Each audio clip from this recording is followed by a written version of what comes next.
नमस्कार आणि hi hello नवीन episode घेऊन श्रिया तुमच्यासमोर हजर. आजचा आहे वारीचा एपिसोड. जठारवाडीतील ही वाडी पंढरपूरला जात असते.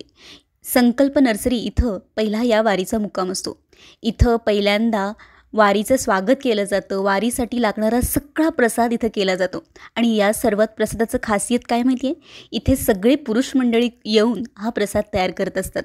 प्रत्येक पुरुष मंडळी मनापासून इथं स्वयंपाक करत असतो आणि माऊलींसाठी प्रसाद तयार करत असतो. आत्ता हा पूर्ण एपिसोड तुम्ही बघायचाच आहे, पण एकच गोष्ट करायची आहे, माझ्या चॅनलला लाईक, शेअर आणि सबस्क्राईब करायचं आहे. कारण का इथे प्रत्येकाची वाट वेगळी असते आणि प्रत्येकाची स्टोरी वेगळी असते.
पद्मनाभ जोडीला पद्मनाभ जोडीला पद्मनाभ जोडीला देवा तो या भावाचा पडला तो या भावाचा पडला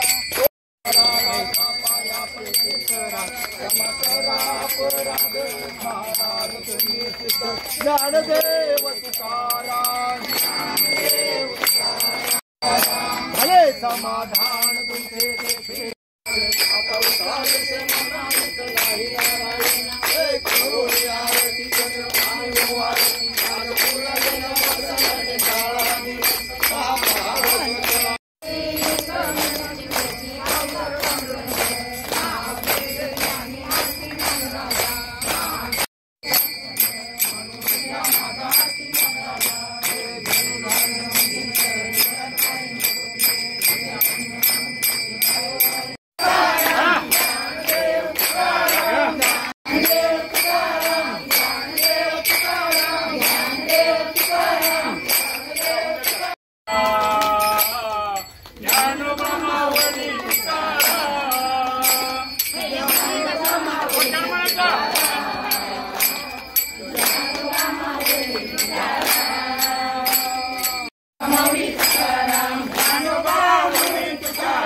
नमस्कार आणि हाय हॅलो, मी श्रिया आपल्या सगळ्यांचं स्वागत करते माझ्या नवीन एपिसोडमध्ये. आज आपण वारीचा नवीन एपिसोड घेऊन आलेलो आहोत तुमच्या समोर. आज आपण या दादांशी गप्पा मारणार आहोत. वारी म्हणजे काय आणि वारीबद्दल सगळ्या गोष्टी या सगळ्या आजच्या माझ्या शोमध्ये आहेत. पण तुम्ही जाता जाता एकच गोष्ट करा, माझ्या चॅनलला लाईक, शेअर आणि सबस्क्राईब करा.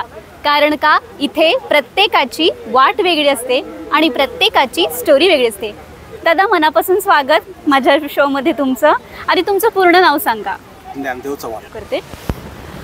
वारीचा तुमचा अनुभव कितवा वर्षाचा आहे हा? 4 वर्ष, 4 वर्ष झाली. अच्छा अच्छा अच्छा. आणि पहिल्यापासून तुम्ही वारी म्हणजे तुमच्या घरापासून सुरुवात केली का तुम्हाला याची आवड लागली? नाही नाही, घरापासून नाही, मला आवड लागली. असं काही अनुभव आला की मला ही वारी करावं वाटली, का वाटलं, असं काही अनुभव आहे तुमचा? अनुभव आहे की पहिली वारी केली त्यावेळी मला 2 ते 4 गोळ्या चालू होत्या. त्या पूर्ण गोळ्या माझ्या बंद झाल्या. अच्छा अच्छा अच्छा. आता एकही गोळी खात नाही. अच्छा अच्छा. म्हणजे कसं तुम्हाला सगळ्या गोष्टी हेल्थली पण चांगल्या झाल्या आणि मनापासून पण चांगल्या वाटल्या तुम्हाला? बरोबर. हां हां, बरोबर.